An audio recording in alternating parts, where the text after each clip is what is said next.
J'adore le bon café. C'est une de mes petites addictions. Du moka rare, corsé et aromatique. Oui, je sais, on dirait que je suis en train de sponsoriser une marque pour le café, mais ce n'est pas le cas. J'adore vraiment le café. À cette heure-ci, je devrais même pas en prendre, mais qu'est-ce que vous voulez? Le café est un psychotrope. Il peut booster. Il peut booster le cerveau, il peut booster l'énergie, mais comme tout psychotrope, une fois que l'on est bien accro et que l'on s'est habitué à ses effets, il faut en prendre régulièrement pour pouvoir en profiter, sinon ça fait l'effet inverse. C'est pour ça que parfois c'est pas mal de ne pas en prendre aussi pendant quelques jours. Mais là, excusez-moi, mais je savoure mon café. En plus, en abuser, ce n'est pas bon pour la santé, pour différentes raisons. Pour le cœur, pour le stress et plein de choses. Et certaines personnes diront, oui, mais il faut profiter de la vie de toute manière. On mourra tous de quelque chose, alors on fume, on mange du gras, on bouffe du sucre, on prend des substances plus fortes. Et d'autres ont également envie de profiter de la vie. C'est l'école opposée, où ils se disent je veux être un esprit sain dans un corps sain pour pouvoir bénéficier au maximum de mon vaisseau physique. Et il y a ceux qui tanguent un peu entre les deux. Et toi en particulier, de quelle école es-tu? Avant de t'embarquer dans un roman de description et me dire de quelle école tu es, entre la discipline et profiter de ton corps physique pendant qu'il est encore en bonne santé, je vais vous raconter à tous une histoire d'une personne, d'une entité qui elle profite de la vie, à un maximum de tous les plaisirs de la vie, sans aucune contrainte. Et pour cause, c'est une entité de la mort, un psychopompe. Belle ironie, un psychopompe qui profite des plaisirs de la vie, mais qui n'oublie pas son devoir. Je vais vous embarquer dans l'histoire du Baron Samedi.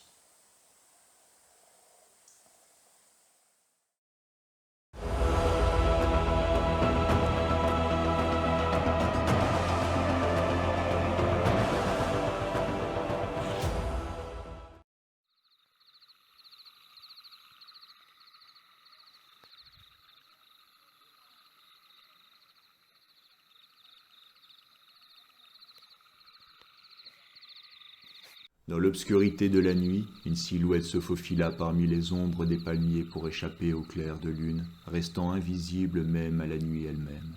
Cet homme utilisa un trousseau de clés qu'il avait acquis auprès de receleurs. Courbé, prenant soin de rester inaperçu, il prit toutes les précautions nécessaires pour éviter que les gonds ne grinçassent.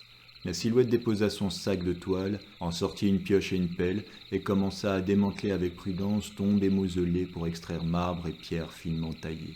Cette silhouette n'était autre que celle d'un marchand qui venait régulièrement récupérer les pierres mortuaires de qualité pour construire la maison la plus raffinée, et ce, à moindre coût. Pourtant, le riche marchand ne manquait pas d'argent. Bien que ce ne fût pas son premier méfait, ce soir-là, les choses ne se déroulèrent pas comme prévu. Malgré toute la discrétion dont il avait fait preuve jusqu'alors, il y avait une présence qu'il ne put tromper davantage. Alors que le marchand, peinant dans son labeur auquel il s'était habitué, il s'arrêta, sidéré, lorsqu'il aperçut une grande ombre élancée, coiffée d'un haut de forme qui l'observait, posté à quelques dizaines de mètres de là. Cette figure semblait être apparue comme par magie, tant le marchand ne l'avait pas remarqué pendant qu'il commettait ses méfaits. Le marchand cessa alors de frapper, fixant le témoin qui l'avait surpris afin d'évaluer la menace. Ce visiteur inattendu, se tenant au milieu de l'enchevêtrement des tombes, fumait son cigare avec une assurance digne d'un baron d'une puissante contrée. Pourtant, sa posture et ses gestes avaient un air atypique, rappelant davantage la nonchalance des filous que celle des gentilshommes. Le marchand, initialement inquiet d'être pris sur le fait, mais en cette nuit où seules les étoiles brillaient, de concert avec la lueur du cigare, se persuada que s'il s'enfuyait, personne ne le reconnaîtrait. Cependant, il ressentait le regard de cet homme peser sur lui comme le poids de 1000 condamnations.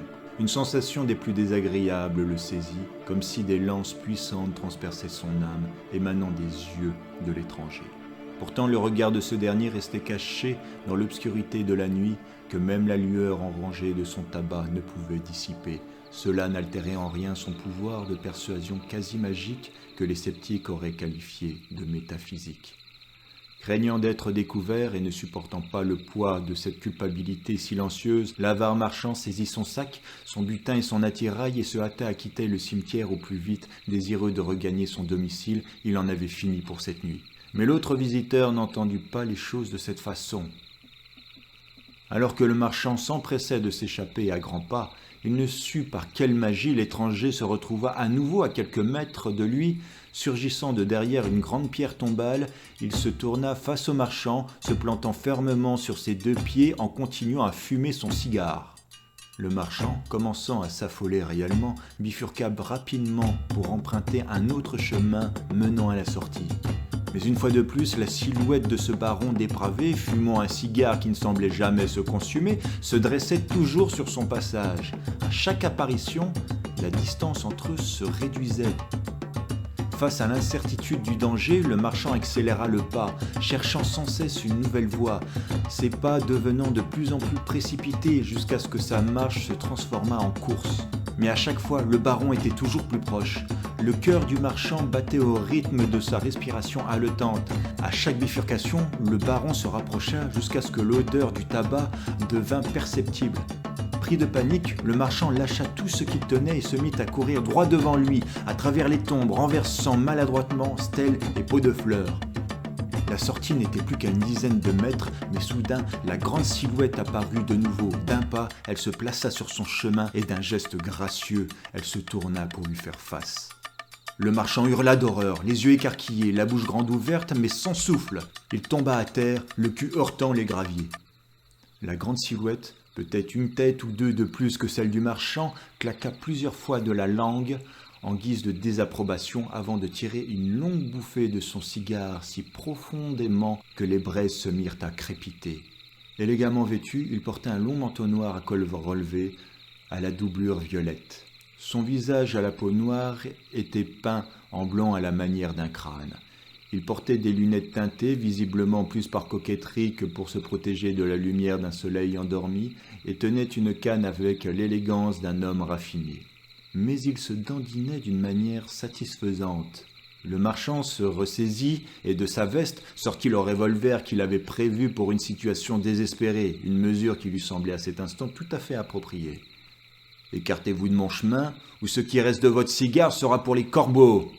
menaça le marchand, tenant son arme chargée, son courage regagné. D'un geste agile du poignet, le baron désarma le marchand d'un simple coup de canne. L'homme, voulant se relever et récupérer son arme, se figea sous la simple pression de la canne sur son torse. Perdant toute combativité, il resta là, stupéfait. Le baron claqua à nouveau sa langue, proféra des jurons à travers ses lèvres épaisses, comme pour marquer un contraste avec sa prestance. « Bon Dieu, nègre, où qu'est fait promenade discrètement dans la nuit, caché comme un chaton de lait, avec ta tête blanche comme la culotte d'une vierge? Mengado, ta tête de blanc bec brille plus que les lampadaires des Jacmel à un carnaval sous la lame pleine. Écoutez, j'ai beaucoup d'argent. Plein, on peut s'arranger. » Le baron se pencha vers le marchand, adoptant un ton qui semblait être celui utilisé pour sermonner un enfant. « Nègre, tu crois pouvoir m'avoir avec comme où? T'as pas de respect pour tes ancêtres pour faire ce que tu fais, et pas beaucoup de cerveau pour le faire un samedi.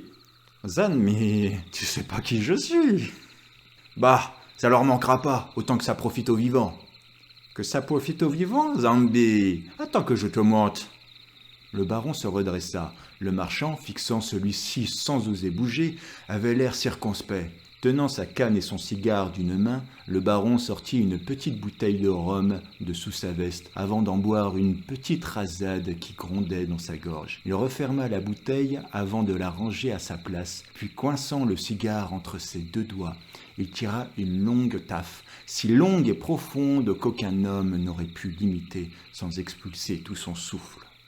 Lorsqu'il retira son cigare de ses lèvres épaisses, un nuage de fumée opaque s'en échappa.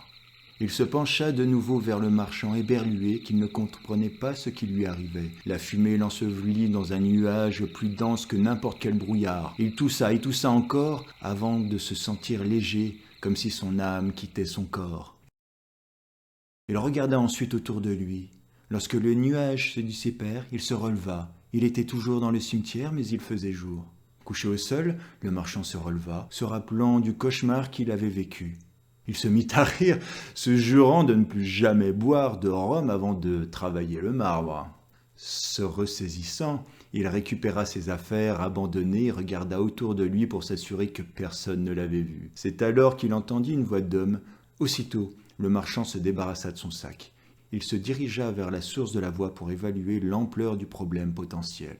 Se cachant derrière un mausolée, il passa la tête. Il fut soulagé de constater que l'homme n'était qu'un prêtre donnant les derniers sacrements devant un cercueil encore ouvert.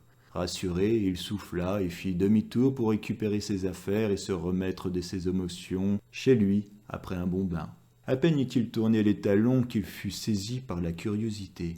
Qui était ce défunt que seul un unique prêtre venait commémorer? Toujours satisfait de se délecter du malheur des autres pour se rappeler de sa propre situation confortable, il osa se rapprocher. Le prêtre continua sa sainte lecture sans lui accorder la moindre attention, comme s'il ne l'avait pas remarqué. Le marchand se pencha au-dessus du cercueil. Il eut la respiration coupée, pris d'une horreur insurmontable, si puissante qu'elle lui donna le vertige. Il suffoqua face à cette vision surréaliste, celle de sa propre dépouille allongée là. Était-ce possible qu'il était mort? Depuis combien de temps? Comment cela était-il arrivé? Pire encore, il n'y avait strictement personne pour lui rendre hommage.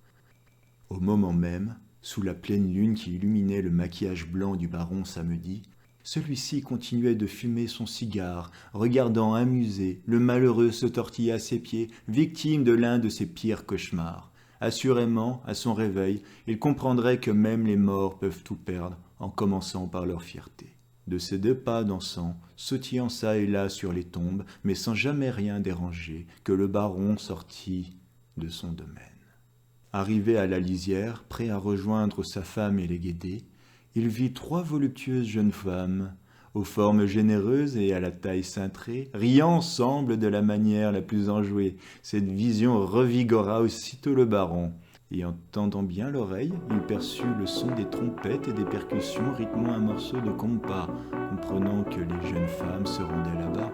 D'un grand sourire, il reprit sa petite bouteille pour une nouvelle lampée, puis fuma à nouveau afin de prononcer « Pour qui ça rentrer quand la fête ne fait que commencer et que de belles demoiselles semblent manquer de cavaliers?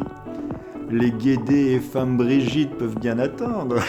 ria-t-il de sa propre déduction qu'il trouva amusante. Avec un sourire satisfait, il remit en place son haut de forme, réajusta son col et partit rejoindre ses dames, d'un pas toujours dansant et faisant tournoyer sa canne de baron.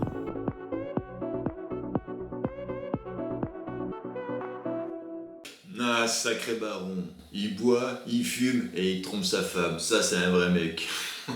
Je sais. C'est plus tout à fait les héros à la mode de nos jours. On n'est plus dans les années 50. Hein. N'empêche que, dans un héros de pop culture, il faut bien l'admettre, lui, c'est un vrai anti-héros. Tu vois pas ce que c'est qu'un vrai anti-héros? J'ai fait une vidéo short là-dessus. En tout cas, au-delà du fait de comment on peut utiliser cette figure dans la pop culture, il ne faut pas oublier que c'est une croyance à la base. Une croyance, et toute croyance cache quelque chose, et je trouve que c'est une bonne manière, dans la religion vaudou, de pouvoir démontrer à la fois un homme respecté qui a beaucoup de pouvoir et comment il l'utilise. Après tout le baron Samedi, c'est le Laos qui décide du destin des âmes défuntes. Un grand pouvoir. Et ce grand pouvoir et cette immortalité, ça montre bel et bien un homme de pouvoir ou comment la religion vaudou voit les hommes de pouvoir. Et ça, je trouve ça très intéressant. Dis-moi tout ce que tu en penses, et tout ça en commentaire. Un petit like, et puis si tu veux en savoir plus sur le mythe du baron Samedi, j'y ai laissé un lien dans la description. Ça te reconduira directement sur mon post Mythes et légendes, qui est à la fois concis tout en gardant la quintessence de savoir. Mais qui est le baron Samedi? Allez, à une prochaine pour une audio-aventure.